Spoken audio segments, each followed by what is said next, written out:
अच्छा, बहुत सारे लोगों के ज़हन में मतलब कुछ चीज़ें होती हैं कि ये प्रोग्राम शायद बना ही ए लेवल्स वालों के लिए है या इस तरह का लाइक मेंटालिटी लोगों की बनी हुई है, जो हमने बताया गया है जो चीज़ दूसरे लोगों से उनको सुनने को मिलता है। तो इंटरमीडिएट के भी स्टूडेंट्स कर रहे हैं, तो आप क्या डिफरेंस देखती हैं? कोई उसमें फुटिंग का कोई डिफरेंस है या नहीं?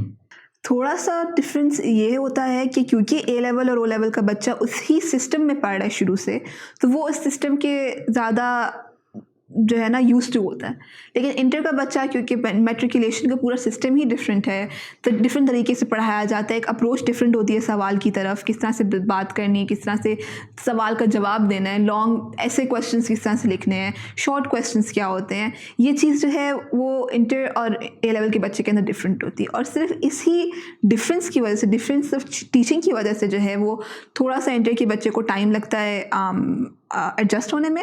लेकिन उसके लिए what university of London does is कि उसने एक सर्टेजी प्रोग्राम रखा हुआ है जिसके अंदर आप एक ही चीज़ पढ़ रहे होंगे जो उस ए लेवल का बच्चा पढ़ रहा होगा, लेकिन आपको एक्स्ट्रा हेल्प दी जाएगी उस तरह के माहौल में एडजस्ट होने के लिए कि किस तरह से जवाब लिखना है आपने। ऑब्वियसली जो भी माहौल होता है वो काफ़ी मैटर करता है। लाइक अगर हम इंटरमीडिएट के बैकग्राउंड की बात करें तो वहाँ पे मेरा खुद जो बैकग्राउंड है वो इंटरमीडिएट का ही है।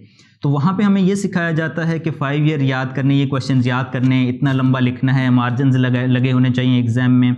तो वो हम एक उस तर्ज से चलते हुए हमेशा से आते हैं। बट जब यूनिवर्सिटी ऑफ लंदन के अगर प्रोग्राम में आते हैं तो वो कहते हैं हेडिंग चाहिए ही नहीं हमें और बस कंटेंट चाहिए। तो उसमें थोड़ा सा, क्योंकि सिस्टम का जब चेंज आता है तो उसमें थोड़ा सा हमें प्रॉब्लम फेस ऑब्वियसली करनी पड़ती है। यही बात है जो अब जितने मेरे जूनियर्स होते थे या जिनको मैंने कोई इस तरह से असिस्ट किया है पढ़ाई के अंदर, तो वो सब यही पूछते थे आंसर कितना लंबा होना चाहिए, 4 पेजेस का आंसर लिखा हुआ है।